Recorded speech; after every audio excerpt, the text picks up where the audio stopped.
नमोस्तु नमोस्तु नमोस्तु करते हैं।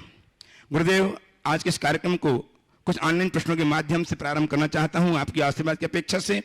गुरुदेव, सुदेश जैन बावई मध्य प्रदेश से एक छोटा सा प्रश्न कर रहे हैं कि गुरुदेव, किसी के पास एक है और दोगुना हो जाए तो वह खुश हो जाता है, और किसी के पास तिगुना है, घटकर दुगना हो जाए तो वह दुखी हो जाता है। दोनों के पास गुरुदेव दो गुना है, फिर भी एक सुखी है एक दुखी, ऐसा क्यों? सवाल मात्रा का नहीं, सवाल मन की इच्छा का है। अगर मन में इच्छाएं हैं तो असीम होने के बाद भी कुछ नहीं है, और मन में संतोष है तो कुछ न होने पर भी सब कुछ है।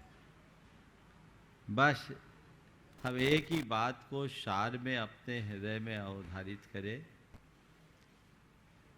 कि मन में संतोष बढ़े, जिससे जीवन में सकून बढ़े। बिना संतोष के सकून नहीं मिल सकता, और इसके लिए हमें प्राप्त को पर्याप्त मानने का भाव जगाना होगा। गुरुदेव, नितिन जैन बिनौली बागपत उत्तर प्रदेश से एक छोटा सा प्रश्न कर रहे हैं। नमोस्तु करते हुए कि जानना चाहते हैं कि जिस व्यक्ति को गुरुदेव हम अपना खास समझते हैं वही हमें दुख देता है, ऐसा क्यों होता है? जिसे हम खास समझते हैं वही हमें दुख देता है। देखिए, जो हम किसी को खास समझते हैं, समझ भी किस बात की है, पहले तो ये देखें। किसको हम खास समझते हैं?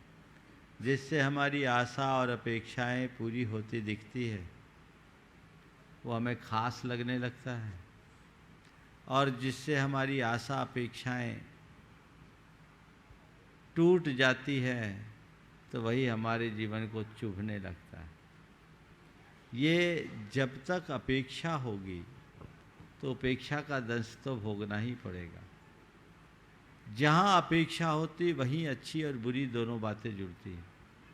इसलिए अगर अपने जीवन को स्थिर बनाए रखना चाहते हो तो तटस्थता की वृत्ति को अपनाओ। किसी को खास मत मानो और किसी को आम मत मानो। सहज भाव से जियो, हर पल आनंद है। गुरुदेव, जबलपुर से एक युवक रामीन जैन अपने यौवन को या सभी के यौवन को समृद्ध बनाने के लिए आपसे एक प्रश्न कर रहे हैं। हम अपने युवा जीवन को किस तरह से सफल बनाएं? गुरुदेव, प्लीज मार्गदर्शन दीजिए। युवा अपने जीवन को किस प्रकार से समृद्ध बनाए? देखिए, जीवन को समृद्ध बनाने के लिए 4 बातों पर ध्यान देना बहुत जरूरी है। सबसे पहले अपनी शक्ति को पहचाने, शक्ति का आकलन करें, अपनी क्षमता, अपनी प्रतिभा, अपने संसाधन को ठीक तरीके से जानने की कोशिश करें। युवा में अपार शक्ति है, अपार क्षमता है, पर अधिकतर लोग उससे अनजान रहते हैं, उसे पहचान नहीं पाते। पहली बात, अपनी क्षमता को जाने, पहचाने, उसका सही आकलन करे। फिर उसे जानने के बाद उसका दोहन करे। दोहन मतलब अपनी शक्ति को पूरी तरह से उद्घाटित करने का प्रयत्न करें। तुम्हारे पास जो क्षमता है वो बाहर निकलनी चाहिए, तुम्हारी जो ऊर्जा है वो प्रकट होनी चाहिए। उसके लिए अपनी शक्ति खपाओ, और फिर तीसरी बात है उसका सही दिशा में नियोजन करें। आकलन, दोहन और नियोजन, ये तीनों चीजें हों और उससे बचे जिससे हमारी शक्ति का अपव्यय होता हो। यदि ये चारों बातें अपना लें तो हमारे जीवन की समृद्धि के लिए हमें फिर किसी से कुछ कहने की जरूरत नहीं होगी। गुरुदेव संगीता जी गौहाणी, कुणायतन ट्रस्टी, अकोला, महाराष्ट्र से आपके चरणों में बारंबार नमोस्तु करते हुए जानना चाहती हैं कि गुरुदेव, मनुष्य के पास सबसे बड़ी पूंजी अच्छे विचार हैं, क्योंकि विचार अच्छे हों और पास में धन ना भी हो तो भी हमारा जीवन बदल सकता है और धन और बल हमें गलत राह पर ले जा सकता है। गुरुदेव, फिर भी मनुष्य विचारों से ज़्यादा धन और बल को ही क्यों महत्व देता है? देखिए, बहुत सही बात है कि विचारों की ताकत से बड़ी और कोई ताकत नहीं है। धन की शक्ति अल्प है, विचारों की शक्ति अपार है। लेकिन ये विडंबना है कि लोग धन की शक्ति को ही शक्ति समझते हैं, विचारों की शक्ति को नहीं। ये मान करके चलना चाहिए कि यदि हमारे पास अच्छे विचार हैं तो हम सब कुछ हासिल करने में समर्थ हैं, और अच्छे विचार के अभाव में हम सब कुछ पा कर के भी खो सकते हैं। मैं तो आज आप लोगों से एक प्रयोग करके दिखाना चाहूँगा। विचारों की शक्ति को आप पहचानना चाहते हैं? दो भाई जिसके जेब में पैसे हैं, सामने आ जाओ। सिक्के होने चाहिए, कोई भी दो जन आ जाओ। जिनके जेब में सिक्के हैं आ जाओ। और किसके जेब में? आओ, आ जाओ, दो जन कोई भी आ जाओ, जल्दी से आ जाओ। सिक्के चाहिए, सिक्के। आओ, कोई भी सिक्का चलेगा। आइए, दो जन आइए, आ जाइए, आइए, आमने सामने खड़े हो जाए। हाँ, आप अपने हाथ का सिक्का आपको दीजिए, दीजिए, और आप अपना आपको दीजिए। आपके हाथ में कितने सिक्के बचे? एक थे ना, एक आपने दिया, एक निकालिए, एक निकालिए। हाँ, एक दिया आपने, दीजिए एक बार, एक लीजिए। आपके हाथ में कितने सिक्के हैं अभी? आपके हाथ में कितने हैं? क्यों महावीर जी? आपने एक सिक्का दिया और एक सिक्का लिया, दोनों के हाथ में एक ही एक सिक्के रहे ना? बात को सुनिए, थोड़ा समझने की। एक सिक्का आपने दिया, एक सिक्का आपने लिया, दोनों के हाथ में कितने सिक्के बचे? एक सिक्के। पर यदि आपने अपना एक विचार इनको दिया होता और इनका एक विचार आपने लिया होता तो दोनों के हाथ में कितना विचार होता? ये विचार की शक्ति है। काश लोग विचारों की संपदा को पहचानते तो ये दुविधा नहीं होती। तो इसलिए हमेशा हमें धन से ज्यादा बल उत्तम विचारों को देना चाहिए। गुरुदेव, नवीन जी जैन सिलचर आसाम से कोटि से अभिवंदना करते हुए जानना चाहते हैं कि गुरुदेव, जो खुद जलकर रोशनी को दे, लोग उसे ही मेंटल क्यों कहते हैं? मेंटल बिल्कुल सही है, वो मेंटल पेट्रोमैक्स में लगता है। ये देखिए, अंग्रेजी शब्द है, इसलिए मैं इस पर टिप्पणी करना नहीं चाहूँगा। लेकिन हमारे यहाँ तो जो खुद जलकर दूसरों को रोशन करे, उसके लिए एक शब्द है। वो क्या है? बोलो, क्या है? थोड़ा हम आप लोगों का टेस्ट लेना चाह रहे हैं, आप क्या बोल रहे हैं? क्या है वो? बाती, नॉट दीपक। हाँ, बाती, समझ गए? बाती का मतलब क्या होता है? जो खुद जलकर दूसरों को रोशन करे, वो बाती। यानी सब बात का सार यही है कि अपने जीवन में कुछ करना है तो खुद का उत्सर्ग करके औरों का उद्धार करो, इसलिए उसका नाम है बाती। इसलिए मैं मेंटल शब्द को कम पसंद करता हूँ, बाती ज़्यादा अच्छा शब्द लगता है, इसलिए हमने बाती की बात बता दी। चलिए। गोपालगंज सागर से श्रीमान राजेश जैन, RI जय विद्या परिवार, कोट से वंदना करते हुए जानना चाहते हैं गुरुदेव कि गुरुवर प्राय ऐसा होता है कि कुछ लोग जो उच्च पदों पर आसीन होते हैं या अप्रत्याशित धन प्राप्ति से मदमस्त हो जाते हैं, उनके चापलूस उन्हें महिमा मंडित करते हैं। वे अपना लापता चेहरा भी आईने में ढूंढते हैं, जबकि यह सत्य है कि आईना केवल चेहरा दिखाता है, ढूंढने में मदद नहीं करता। यह कैसा भ्रम गुरुदेव, इससे उबरने का मंत्र दीजिए। बात बिल्कुल सही है। आईना केवल चेहरा दिखाता है, ढूंढने में मददगार नहीं। बात केवल इतनी है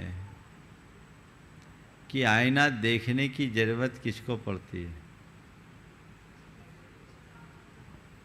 जिसका चेहरा अभी संवरा हुआ नहीं है। जो खुद संवरा हुआ है उसे आईने की जरूरत नहीं। सच्चे अर्थों में देखा जाए तो वो दुनिया के लिए आईना बन सकता है। अपने जीवन को कुछ ऐसा बनाइए, तुच्छ उपलब्धियों से इतराना मनुष्य की बहुत बड़ी दुर्बलता है, और ऐसा वही करते हैं जिनका वास्तविक विकास नहीं होता। हमारे यहाँ एक कहावत है, अधजल गगरी छलकत जाए। ये बिल्कुल सही है। मारवाड़ी में कहते थोथा चना बाजे घना। ये सत्य है और अनुभव प्रसूत बात है। जिसके व्यक्तित्व में गहराई होती है उनमें ऐसा उथलापन कभी नहीं दिखता। आप किसी पहाड़ी नदी को देखो तो थोड़ी सी बारिश में ऐसी उफनती है मानो सब कुछ लेके चले जाएगी। और कभी गंगा को देखो, लगता ही नहीं कि ये बह भी रही है, पर उसके करंट का एहसास तब होगा जब उसमें पैर डालोगे। इसलिए एक नीति है, महसाम वृत्तिर दुर्लक्ष्या। महसाम वृत्तिर दुर्लक्ष्या। महापुरुषों की प्रवृत्ति का तो पता ही नहीं लगता। जिनके जीवन में उथलापन होता है वे ही ऐसा हल्का प्रदर्शन करते हैं। जिनके व्यक्तित्व में गहराई होती है वे सदैव विनम्रता की मूरत बनकर जीते हैं। गुरुदेव, अंतिम ऑनलाइन प्रश्न के माध्यम से मैं तैयार हैं प्रत्यक्षतः प्रश्न करने के लिए श्रीमान महेश चंद जी पाटनी कोटा से गुणायतन ट्रस्टी तैयार रहेंगे। और अंतिम प्रश्न महाराज श्री झुमरी तलैया झारखंड से सुशील शोभा जी पांड्या साहब बारंबार नमोस्तु अर्पित करते जाना चाहते हैं कि गुरुवर, झाड़ू जब तक बंधी रहती है कचरा साफ करती है, पर जब वह खुलकर बिखर जाती है तो खुद को कचरा बना देती है। तो हम झाड़ू के तिनके की तरह खुलकर कचरा ना बने, उसके लिए क्या करें? बहुत अच्छी बात कही है। झाड़ू जब तक बंधी रहती है कचरा साफ करती है, और जब खुल करके अलग हो जाती है खुद कचरा बन जाती है। आप समझिए, झाड़ू कब बनी? जब तिनके एकजुट हुए।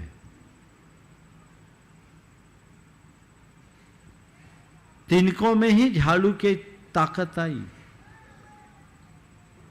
इससे सूत्र बना लीजिए कि अपने जीवन को अंदर से उपयोगी बनाने रखना चाहते हैं तो झाड़ू की तरह एकजुट रहना सीखें, तिनकों की तरह बिखरना नहीं। तिनकों की भांति बिखरेंगे तो कुछ भी हासिल नहीं होगा, और झाड़ू की तरह बंधे रहेंगे तो सब कुछ पा जाएंगे। उपस्थित श्रीमान महेश चंद जी पाटिल साहब कोटा से ट्रस्टी गुणायतन तैयार हैं श्रीमान अजीत जी सेठी कोलकाता से पुत्री आयुषी सेठी के साथ।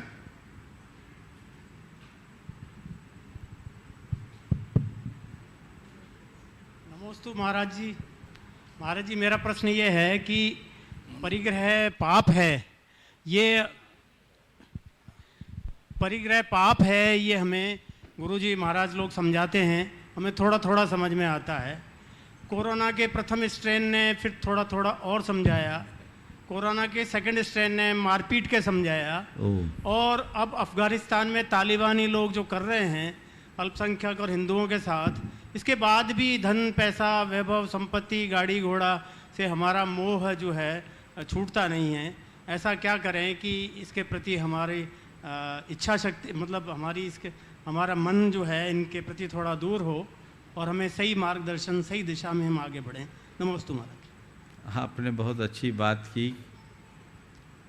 कोविड की पहली लहर ने हमें काफ़ी कुछ सिखाया, दूसरी लहर ने मार कूट के सिखाया, और अब अफगान का ताज़ा प्रकरण हमें बहुत कुछ सिखा रहा है।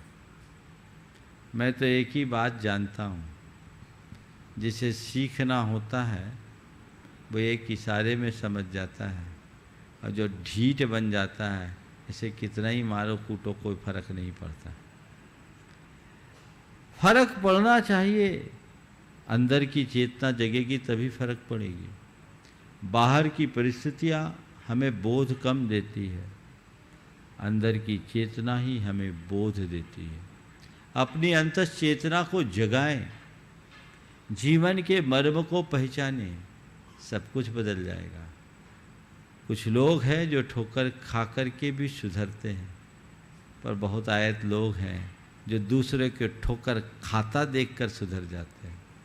हम ऐसा प्रयास करें कि हमारे जीवन में कोई आघात आए उससे पहले ही हम अपना रास्ता पकड़ लें। समझ गए? तो ये वही कर सकता है जिसके हृदय में दृढ़ वैराग्य हो, जो मोह ममता को ही सब कुछ मान करके चलता है। उनके लिए कितनी भी बातें कर दो, वह केवल बातें करेगा। यदा कदा शमशानिया वैराग उसको भले आ जाए, लेकिन वो जीवन में कोई रस नहीं ले सकेगा, उसका आनंद नहीं ले सकेगा। नमोस्तु महाराज जी। उपस्थित हो श्रीमान अजीत सेठी साहब, पुत्री आयुषी शेट्टी के साथ कोलकाता से। तैयार हैं श्रीमान प्रदीप जी अजमेरा साहब, ट्रस्टी कोटा से। नमोस्तु महाराज जी। मेरा प्रश्न ये है कि आजकल संतों के दर्शन और प्रवचन तो आसानी से प्राप्त हो जाते हैं, तो सब संतों को तो मानते हैं, पर संतों की क्यों नहीं मानते? पहले संतों को मानेंगे तब तो संतों की मानेंगे। मानता हूँ, लोग संतों को मानते हैं पर संतों की नहीं मानते। मुझे इससे कोई एतराज़ नहीं। मुझे तो ये भरोसा है, जो आज संतों को मानेगा कल संतों की मानेगा। हमें आशावादी बनना चाहिए। जो संतों को ही नहीं मानता वो संतों की क्या मानेगा? इसलिए मत देखिए कि अरे संतों के पास जाने से क्या फ़ायदा यदि न मानो। थोड़ा ये तो देखिए कि संतों को मानने वाले लोग संतों के पास कितनी देर रहते हैं। घंटा भर, वो भी नियमित नहीं, यदा कदा। और बाकी 23 घंटे वो किसकी सुनते हैं? संतों की कि असंतों की? बोलो।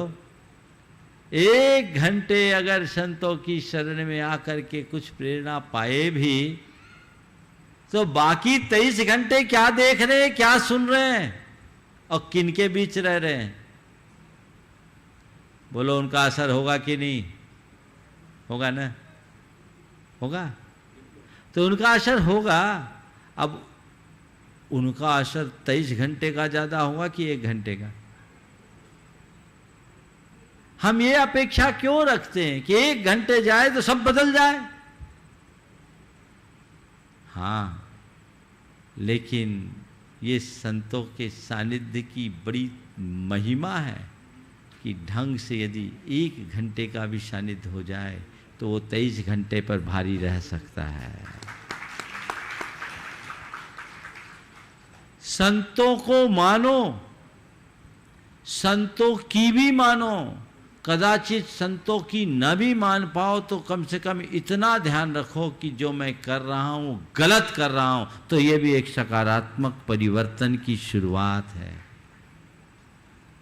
आज जो लोग संतों के संपर्क में आते हैं उनमें ये असर तो देखने को मिलता ही। बहुत सारी बातें ऐसी होती है जो संस्कारवश लोग चाह करके भी नहीं कर पाते। धीरे धीरे बदलाव आएगा। इसलिए पहले संतों को मानो, फिर संतों की मानो, तो जीवन अपने आप धन्य हो जाएगा। संत के सानिध्य में आकर आप संत बनो ये जरूरी नहीं, संत बनो जरूरी नहीं, सज्जन बन जाओ तो भी काम हो जाएगा। समझ गए? तो संत बनकर सज्जन बने, संत के संपर्क में आकर सज्जन बने, ये धीरे धीरे होने वाले बदलाव से घटित होगा।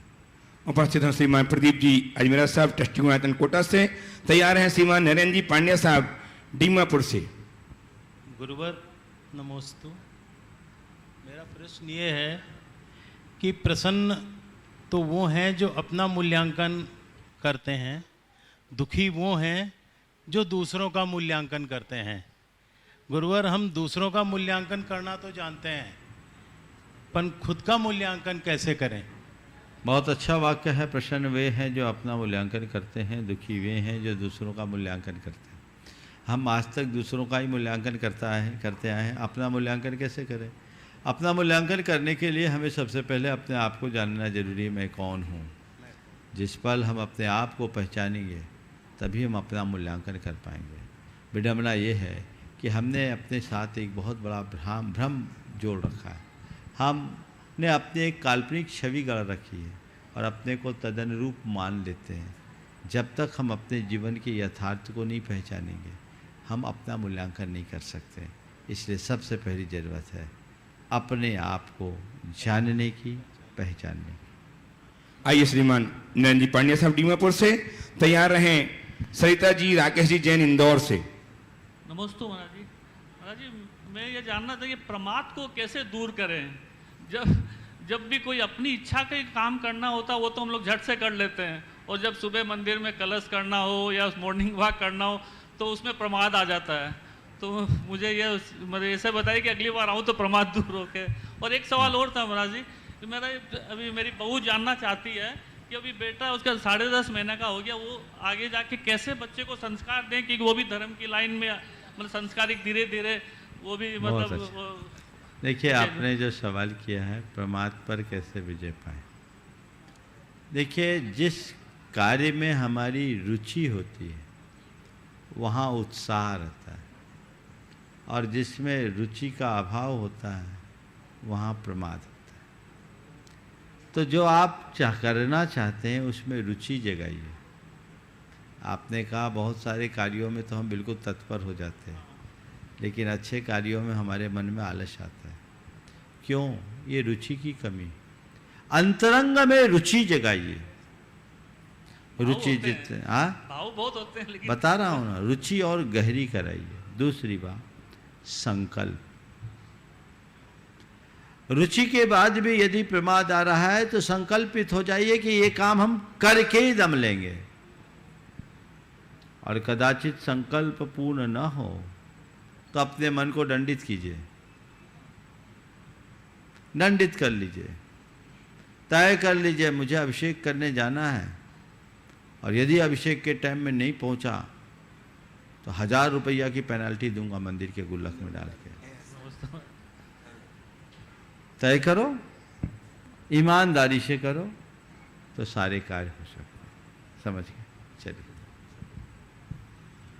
हाँ, और आपका दूसरा सवाल था बच्चे के लिए कैसे संस्कार दे ताकि वो धार्मिक जीवन जी सके, एक अच्छा जीवन जी सके। अति संक्षेप में मैं बात करूंगा। आप अगर अपने बच्चे के भविष्य को अच्छा बनाना चाहते हैं, मैं इनके माध्यम से सबके लिए कह रहा हूँ, तो सबसे पहले अपने आप को अच्छा बनाइए। क्योंकि आपके जीवन में जो घटेगा आपके बच्चे पर सबसे ज़्यादा उसका ही असर पड़ेगा। तो आप चाहते हैं कि मेरे बच्चे का भविष्य अच्छा हो, तो आप अपने प्रति सजग हो जाइए। आप ऐसी अवांछित प्रवृत्तियों से बचिए जिसका बच्चे पर विपरीत असर पड़ता हो। समझ गए? दूसरी बात, बच्चों को अच्छी प्रेरणा दीजिए। प्रेरणापद बातें, प्रेरणापद कथाएं, प्रेरणापद चर्चाएं बच्चों के सामने कीजिए ताकि बच्चे उसका अनुकरण कर सके और धीरे धीरे बच्चों के हृदय में पाप से डर और संवेदनशीलता को जगा दीजिए। अगर ये बातें जग गई तो बच्चों में फिर कभी भटकाव नहीं आएगा, उन्हें धर्म थोपने की जरूरत नहीं पड़ेगी। कुल का गौरव, धर्म की मर्यादा, पाप का डर और संवेदनशीलता जग गई, फिर उन्हें कुछ कहने की जरूरत नहीं पड़ेगी। वो आपसे आप कर पाएंगे और जीवन में बदलाव आ जाएगा। उपस्थित हो सरिता जी, राकेश जी जैन इंदौर से। तैयार हैं श्रीमान यतीन्द्र जी, श्रीमती कमलेश जी जैन चेन्नई से। गुरुवर के चरणों में त्रिवार नमोस्तु नमोस्तु नमोस्तु। गुरुवर, हमारा प्रश्न भी इसी तरह मिलता जुलता ही था कि हमारे बच्चे काफ़ी संस्कारी हैं, दयावान हैं, जीवों के प्रति भी काफ़ी दया रखते हैं, पर धर्म से जोड़ने में वो काफ़ी प्रमाद रखते हैं। धर्म से हम काफ़ी कोशिश करते हैं उनको जोड़ने की, पर वो धर्म से नहीं जोड़ पा रहे हैं। ये दया अगर धर्म नहीं है क्या? लेकिन वो मंदिर जैसे जाना है तो मंदिर चले जाते हैं, लेकिन जाते हैं, लेकिन वो उतनी खुशी व्यक्त नहीं करते मंदिर जाने में या क्षेत्रों पे आने में जितना करना चाहिए। बस हमारी देखो, बच्चों को प्रेम से समझाओ, वो अधर्म नहीं कर रहे, यही उनका बड़ा धर्म है। काफी दयावान है, जीवों के प्रति भी काफी दयावान है। अब मेरी सुनो ना, सवाल एक को ही करना है। वो अधर्म नहीं कर रहे हैं, यही उनका बड़ा धर्म है। उन बच्चों से ये मत कहो कि तुम वो करते हो, ये क्यों नहीं करते। उन्हें ये कहो, बेटा बहुत खुशी की बात है, तुम दया धर्म का पालन करते हो, हमारे धर्म का सार है। पर यदि दया के प्रवर्तक भगवान का सानिध्य पालोगे तो तुम्हारी दया में और वृद्धि होगी, सोने में सुगंध वाली बात आ जाएगी। ये करना शुरू कर, उसको सकारात्मक प्रेरणा दें, इससे बदलाव। उपस्थित हो श्रीमान यतीन्द्र जी, श्रीमती कमलेश जी के साथ चेन्नई से। तैयार हैं श्रीमान ललितेश जी जैन, श्रोमणी शिक्षक गायतन, फिरोजाबाद। नमोस्तु गुरुदेव, नमोस्तु नमोस्तु। मैं चेन्नई से यतीन्द्र जैन। महाराज जी, मेरा प्रश्न थोड़ा बड़ा है और ये जनरल मतलब मीडियम क्लास के लिए बहुत ही आपकी एक प्रेरणा है। जो आपका अभी जो 2 साल से जो बच्चों में 3 साल से लेकर के 12-15 साल तक के बच्चों को जो आज 6-6 घंटे हम लोग ऑनलाइन क्लासेस दे रहे हैं, जिनको कि हम आधा घंटा भी मोबाइल नहीं देते थे, आज उनको हम जान बैठा करके और उनको मोबाइल दिया जा रहा है। आज जिस घर में 3 बच्चे हैं या 2 बच्चे जो बोलिए, तो जो मोबाइल से जो पैसा, धन, तन, मन और आगे उनकी क्या व्यवस्था होने वाली है। इस विषय में आज से कुछ दिन पहले ही मैंने काफ़ी विस्तार से बात की।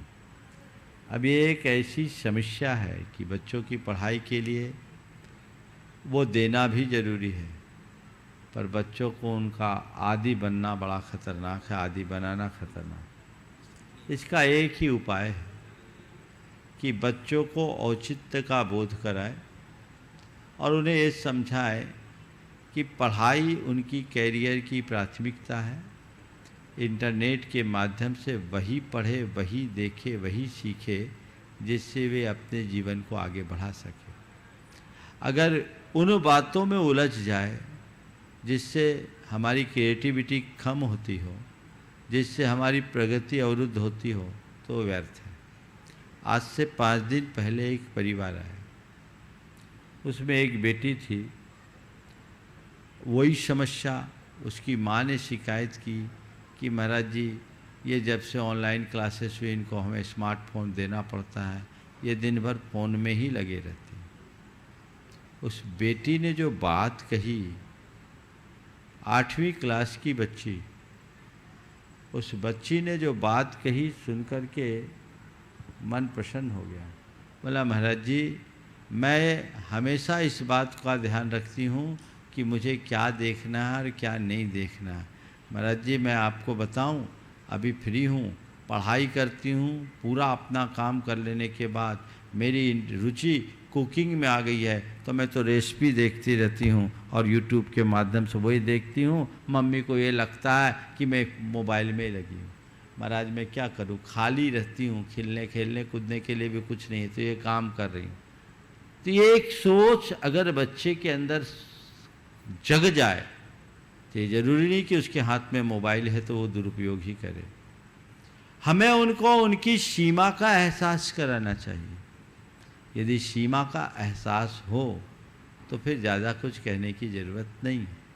फिर भी मैंने उसको कहा कि अभी तुम्हें जो समय इन कार्यों में लगा रहे, जितना ज़रूरी उतना ही लगाओ, बाकी काम अपने पढ़ाई में ही लगाओ तो ज़्यादा अच्छा होगा, और अपने कला गुणों को विकसित करने में लगा।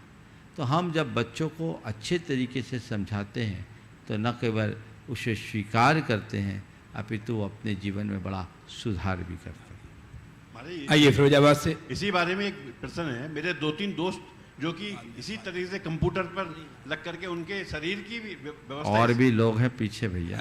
चलो आइए श्रीमान फिरोजाबाद से ट्रस्टी श्रवण सक्षम गायतन श्रीमान ललितेश जी जैन, और तैयार हैं श्री नितिन जी वर्षिका जी सेठी जयपुर से ट्रस्टी गुणायतन। महाराज श्री के चरणों में मेरे परिवार की ओर से और फिरोजाबाद जैन समाज की ओर से कोट कोट नमन। मेरी महाराज श्री एक जिज्ञासा है कि भारत और बाहुबली का जब युद्ध हुआ, जिसमें बाहुबली जी महाराज जीत गए, लेकिन भरत जो ज्ञानवान थे, सब चीज़ों के ज्ञाता थे, उन्होंने उनके ऊपर धर्मचक्र क्यों चलाया? यही कर्म का चक्र था जो धर्म चक्र चला दिया। उस समय उनकी बुद्धि खराब हो गई। उन्हें लगा नहीं कि ये एक दिव्यस्त कुल का घातक नहीं होता।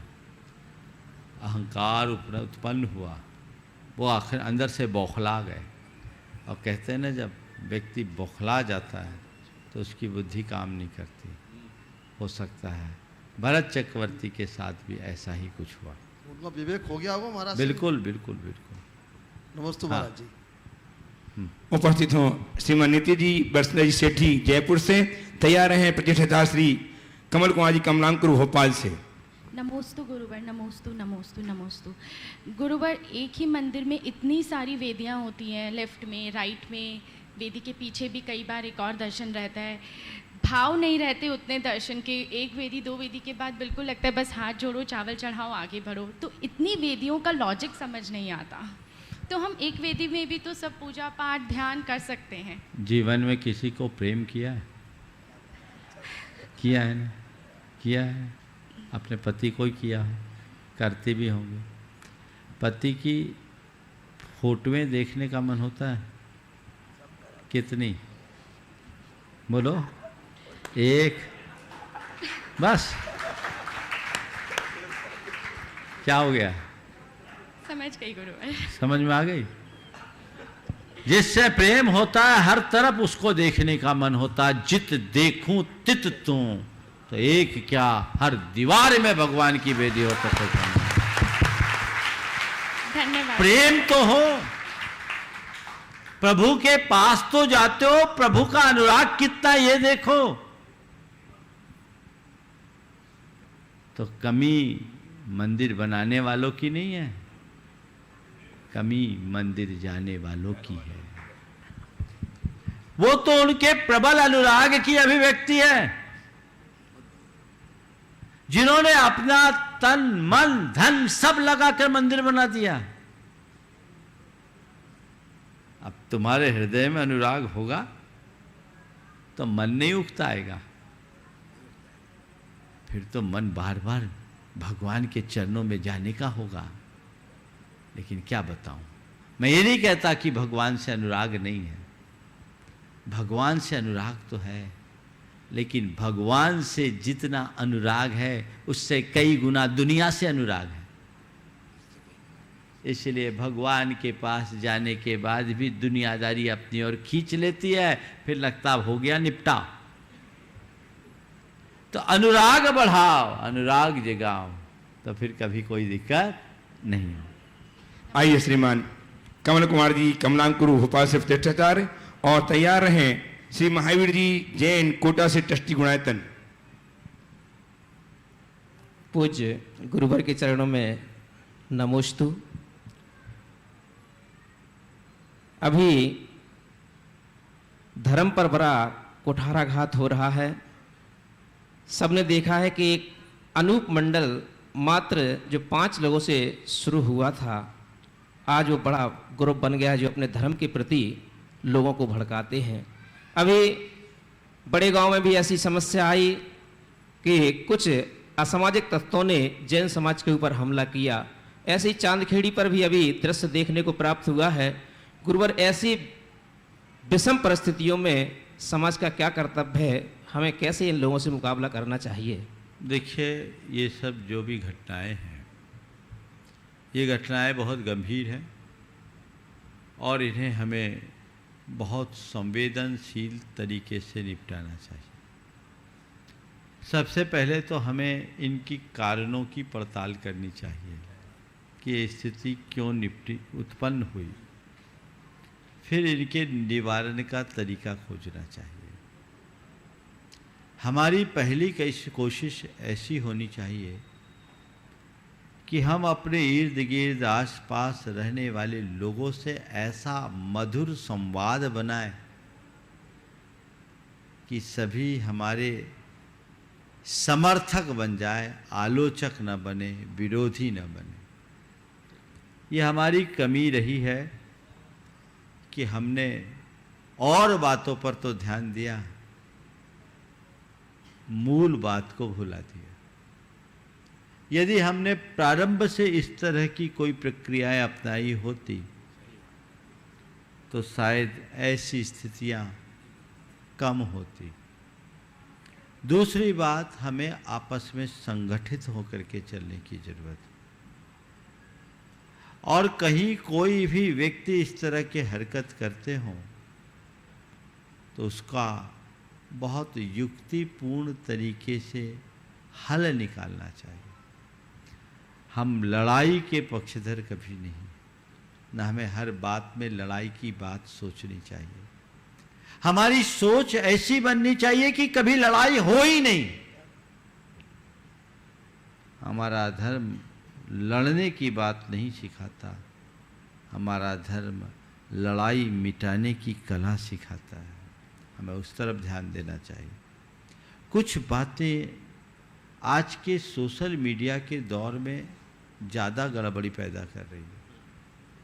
छोटी सी बात को लोग सोशल मीडिया के माध्यम से इतना बढ़ा चढ़ाकर प्रस्तुत कर देते हैं कि वो पूरे समाज में अशांति का निमित्त बन जाता है और उसके काउंटर रिएक्शंस भी होते हैं।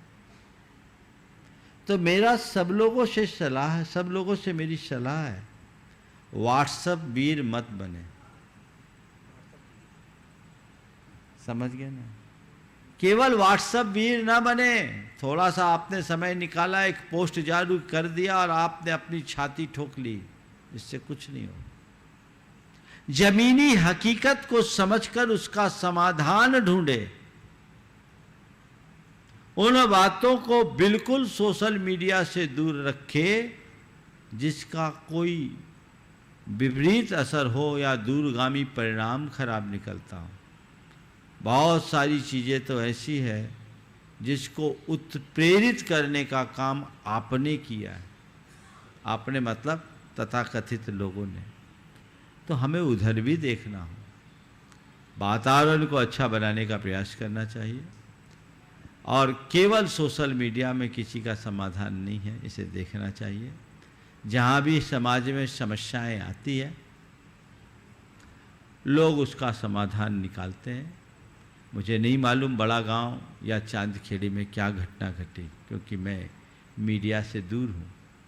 लेकिन जहाँ कहीं भी घटी होगी लोगों ने उसका हल निकाला होगा, स्थानीय स्तर पर हल निकाला होगा, और नहीं निकाला तो निकालना चाहिए। पर इन सब बातों पर सार्वजनिक बहस करने का औचित्य मुझे कम प्रतीत होता है।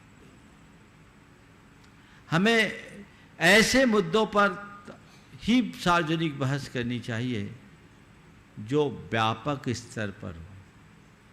आपने जिस संगठन का नाम पहले लिया, ये आज से नहीं बरसों से काम कर रहा है, लेकिन आज उसे जन जन से परिचित कराने वाला कौन बना? आप ही ने। आपने इतना महत्व क्यों दिया? उसका रास्ता तो लोग वर्षों से लड़ रहे थे और रास्ता भी निकल रहा था। अगर किसी के हृदय में किसी के प्रति द्वेष हो, देवगुरु धर्म के प्रति द्वेष की गांठ बंधी हो, कुछ लोगों के समुदाय अगर ऐसा बना करके कर ले, तो भी इसे हम प्रचार क्यों दें? उसके निराकरण का उपाय सोचें। तो मैं पुनः आपके माध्यम से सब तक ये संदेश देना चाहता हूं, सोशल मीडिया में सकारात्मक बातें ही प्रचारित करें, जबकि बहुधा लोग नकारात्मक बातें ही फैलाते हैं। और करते क्या है? जरूरत पड़े तो जाके देखें, वहां आवाज दोगे तो कहोगे हमें तो फुर्सत नहीं है, क्या निकलेगा? इसलिए मैंने कहा मामला गंभीर और संवेदनशील है, इनके कारणों में हमें जाना होगा और समय रहते उसका समाधान ढूंढना होगा। केवल एक बार आपके सवाल करने से और मेरे उत्तर दे देने से इसका हल नहीं निकलने वाला। बैठ के चिंतन करना होगा और भविष्य में ऐसी समस्याएं जन्मे ही नहीं वैसा प्रबंध करना होगा, तब कुछ काम। आइए श्रीमान महावीर जी साहब कोटा से ट्रस्टी गुणायतन तैयार रहें। श्रीमान संतोष जी श्रीमती जी पांड्या गुवाहाटी से। महावीर जी साहब पहुंचे। महावीर जी, श्रीमान संतोष जी श्रीमती जी पांड्या पहले महावीर जी गुवाहाटी से तैयार रहें।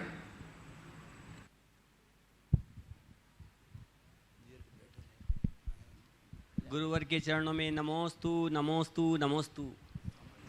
मेरा प्रश्न है गुरुवर, आज के बच्चे बाहर जाने के लिए तैयार होते हैं लेकिन धर्म को भूल जाते हैं। उनको अच्छी शिक्षा आपके द्वारा ही दी जाए, ऐसा देखिए, बच्चों की पढ़ाई लिखाई के लिए बाहर जाना युग की आवश्यकता है, उन्हें जाना चाहिए और आपको सहर्ष भेजना भी चाहिए। लेकिन जाने से पहले उन्हें अपने जीवन की एक मर्यादा का पाठ पढ़ा देना चाहिए। उनकी एक बाउंड्री फिक्स करनी चाहिए, एक लक्ष्मण रेखा खींच देना चाहिए। उसके भीतर वे पूरे जीवन रहे तो वो कभी असुरक्षित नहीं होंगे। गांधी जी जब भारत से बाहर गए थे तो उनकी माँ ने बेचर दास जी दोषी से उनको 3 प्रतिज्ञाएं दिलाई थी। मांस नहीं खाना, मदिरा नहीं पीना और परस्त्री सेवन नहीं करना। गांधी जी ने अपनी आत्मकथा में लिखा कि अगर मेरी माँ ने मुझे ये प्रतिज्ञा नहीं दिलाई होती तो मैं भ्रष्ट हो गया होता। अगर बच्चों को इतनी सी बात समझा के भेजा जाए तो मैं समझता हूँ बच्चे न केवल पढ़ाई करते हैं अपितु अपने जीवन को बहुत आगे बढ़ाने में समर्थ भी बनते हैं। नमस्ते महाराज। आइए श्रीमान संतोष जी स्मिता जी पांड्या गुवाहाटी से तैयार हैं। श्रीमती सुधा जैन डूंगरवाल कोटा राजस्थान से। नमोस्तु गुरुदेव, नमोस्तु गुरुदेव, नमोस्तु गुरुदेव। गुरुदेव, सबसे पहले तो मैं गुणायतन में जो व्यवस्था है उन सब के लिए मैं धन्यवाद देती हूँ, और जो हमारी रूम में व्यवस्था है सभी पानी की नलों में छेकने लगाए हुए हैं पानी छानने के, उससे मुझे अति प्रसन्नता हुई। खाने पीने की सभी व्यवस्था बहुत ही अच्छी है, इसके लिए मैं सभी को धन्यवाद देती हूँ। गुरुदेव, सम्यक दर्शन, सम्यक ज्ञान और सम्यक चारित्र्य में सबसे श्रेष्ठ सम्यक दर्शन को बताया है, क्योंकि उसके बिना ज्ञान और चारित्र्य भी बेकार है। तो गुरुदेव, सम्यक दर्शन को प्राप्त करने के लिए क्या गुणायतन सार्थक हो सकता है? और बिल्कुल। उसको हम कैसे प्राप्त बस करें गुरुदेव? गुणायतन बनने तो सम्यक दर्शन क्या पूरा रत्नत्रय की प्राप्ति का आधार है, और यही तो हम सबका लक्ष्य है। आत्मा की पहचान से ही सम्यक दर्शन होता है, और गुणायतन उसी का पथ प्रशस्त करेगा। उसको प्राप्त करने के लिए गुरुदेव बस निरंतर भावना भाई। धन्यवाद। उपस्थित हो श्रीमती नमस्तु गुरुदेव। सुधा जी जैन डूंगरबार कोटा से, और तैयार रहें आर्यन हेमंत नाथुराम जैन ललितपुर से। गुरुदेव के चरणों में अनंत बार नमोस्तु नमोस्तु नमोस्तु। गुरुदेव, मेरी शंका ये है कि जब भी हम पहाड़ पे वंदना के लिए जाते हैं तो समय शिखर सिद्ध क्षेत्र से 20 तीर्थंकर ने मोक्ष पद को प्राप्त किया और 24 तीर्थंकरों के चरण स्थित है, लेकिन महाराज जी कहीं पे भी बाहुबली भगवान के न चरण है न कहीं, तो ऐसा क्यों? और वासपुज भगवान के टोंक पे 5 चरण बने हुए हैं, तो वो क्या है महाराज जी? ऐसा है, 20 के ही निर्वाण यहाँ हुए, लेकिन हम लोग होशियार हैं कि अब पहाड़ पर चले तो 20 की वंदना कर रहे तो अधूरी क्यों करे, 24 की भी कर लेना। तो उनको यहाँ हमने बिठा दिया ताकि भाव वंदना तो हमारी हो ही जाए। वासुपूज्य भगवान के 5 नेमीनाथ के 3 वो इसलिए क्योंकि उनके क्रम से 5 और 3 कल्याणक एक जगह हुए, इसलिए 5 होते हैं। बता रहा हूँ, बाहुबली तो फिर अगर हम ऐसे देखें तो 24 कामदेव चाहिए, किनके किनके रखेंगे? तो हमारे मूल आराध्य 24 हैं, इसलिए 24 तीर्थंकरों के और उनका पता बताने वाले गणधर हैं, इसलिए गणधरों के चरण मुख्य रूप से स्थापित हैं, वे ही हमारे आराध्य हैं और उनमें सब समा जाते हैं। जय हो गुरुदेव, नमोस्तु। उपस्थित हो आर्यन जी, और तैयार हैं श्रीमान अजय जी जैन बजाज साहब कोलकाता वाले फिरोजाबाद से ट्रस्टी गुणायतन। नमस्ते गुरुदेव, मेरा प्रश्न है, जो जीव नरक में है क्या वो समय से पूर्व बाहर निकल सकते हैं, कैसे? जो नरक में है वो उनका काल तो पूरा है, वो तो भोग के ही निकलना पड़ेगा। तीर्थंकर भी अगर नरक में है तो उन्हें अपनी पूरी आयु पूरा करके ही आना पड़ेगा। समझ गए? चलिए आइए श्रीमान अजय जी जैन, और तैयार रहें श्रीमती रूबी जैन जबलपुर से। गुरुवर को 3 बार नमोस्तु। अगर दान की राशि बाकी है कहीं पर तो क्या दूसरी जगह हमको दान की राशि लिखानी चाहिए? एक का कर्जा चढ़ा है तो और कर्जा लेना चाहिए। अगर समझ गए ना? समझ गए। इसलिए कहीं दान हम बोले तो पहली प्राथमिकता उसे हम चुकाएं, फिर और बोले।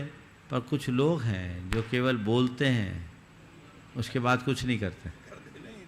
देना तो है, लेकिन अनावश्यक रूप से अगर कोई दबाव बनाते हैं, अगर उनसे बोल दें कि अभी हमारी स्थिति नहीं है, मेरे पहले के कमिटमेंट से उसे हमें देना है, फिर भी आप आग्रह कर रहे हैं तो मैं एक कंडीशन डाल दो, मैं ये दूंगा वहाँ का पूरा करने के बाद, और वो भी तब जब मेरी आज जैसी पोजीशन रही और मैं इस दुनिया में रहा तब। आपके लिए नमस्ते गुरु। श्रीमती रूबी जी जैन जबलपुर से उपस्थित हों, और तैयार हैं अंशुल जैन मोहनपुरा आगरा से। जल्दी सीखता करें, उपस्थित नहीं, नाम लिखा दें। अगला अगला बोलो। अंशुल जैन मोहनपुरा आगरा, उर्मिला जी जैन सहारनपुर। तैयार हैं श्रीमान मोहनपुरा आगरा।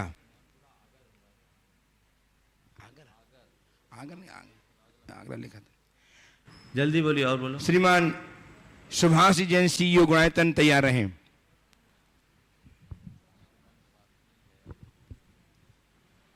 नमोस्तु महाराज जी, नमोस्तु नमोस्तु।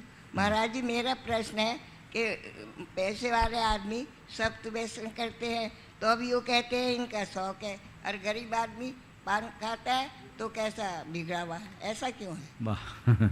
पैसे वाले आदमी सब तो व्यसन करते हैं तो भी कहा जाता है ये इनका शौक है, और गरीब आदमी पान भी खाता है तो कहते हैं बिगड़ा हुआ, ऐसा क्यों? हमारे यहाँ एक कहावत है, समरथ खो नहीं दोष गुसाई। समझ गए? जब व्यक्ति की सामर्थ्य अधिक होती है, उसका प्रभामंडल बड़ा होता है, तो उसके दोष भी छिप जाते हैं। हालांकि दोष छिपने से दोष मिटते नहीं, ये लोक का दृष्टिकोण है। हमें बड़े हो या छोटे, सबको उसके चरित्र के बल पर ही महत्व देना चाहिए। इस प्रकार आज के इस सत्र को परम पूज गुरुदेव के चरणों में नमन अर्पित करते हुए यहीं पर विराम दे रहा हूँ। बोलिए परम पूज आचार्य गुरुवर श्री विद्यासागर महाराज की जय।